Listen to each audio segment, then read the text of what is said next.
Bwana, karibu sana mwana soka, na hapa ni Chikao Media, sehemu ambako unapata taarifa mbalimbali za kimichezo na tunakusogezea kwa haraka kweli. Hapa sasa hivi nimekuletea kikosi cha Yanga ambacho tayari kimeshatoka, kikosi kitakachokwenda kuipambania nembo ya Yanga katika mchezo wa leo majira ya saa 1 usiku dhidi ya Al Ahly, mchezo wa CAF Champions League, ambapo mchezo huu utapigwa katika dimba la Borgo El Arabu, Al Ahly wakiwa wapo nyumbani. Na moja kwa moja katika listi ya wachezaji ambao watakwenda kuanza katika kikosi cha kwanza katika siku ya leo, first 11, mlangoni pale atakaa Djigui Diarra, moja kati ya wachezaji bora kabisa, na Yanga wamemwacha endelee kusalia katika kikosi chao kwa sababu ya kazi kama hizi na nyakati kama hizi, aende kufanya kazi yake kweli. Tunamjua screen protector yupo pale katika lango katika siku ya leo. Lakini pia beki ya kushoto basi itasimama pale Kibwana Shomari, ambapo atasimama katika beki ya kushoto, na beki ya kati ni Boka atakuwepo pale pamoja na Maonyeto, huyu kapteni watakuwepo katika kikosi cha siku ya leo. Beki ya kulia ni Dickson Jobu akiwa amesimama vizuri kabisa. Na katika upande wa viungo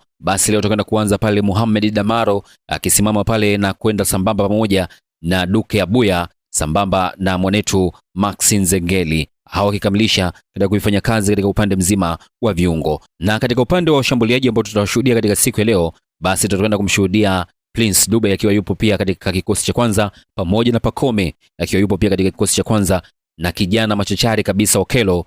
Hili ni ingizo jipya kabisa, bado limepata kuendelea kuaminiwa na linakwenda kuanza katika kikosi cha kwanza kwenye siku ya leo. Basi hiko ni kikosi katika siku ya leo ambacho kitakwenda kuanza mchezo dhidi ya Al Ahly, ambao pia Al Ahly nao pia wamerejea kwa kasi kweli, na katika mchezo huu pia wanakuja vizuri kwa sababu timu yao yote imesharejea ilipotoka katika michuano ya AFCON, imerejea na wachezaji wao wote muhimu wapo katika mchezo huu, na Yanga wakiwa ugenini. Basi unaweza kudondosha hapo comment yako, unaonaje mchezo huu? Je, Yanga atakwenda kuchomoka katika harakati za Al Ahly za kuondoka na ushindi katika siku hii ya leo? Kwa habari nyingine za kimichezo, basi na kukumbusha kuweza kusubscribe Chikao Media na kuruhusu notification ili uweze kuzipata taarifa zote ambazo tutakwenda kuwekea hapa kila siku kila saa ndani ya Chikao Media. Mpaka wakati mwingine, kwa heri kwa sasa.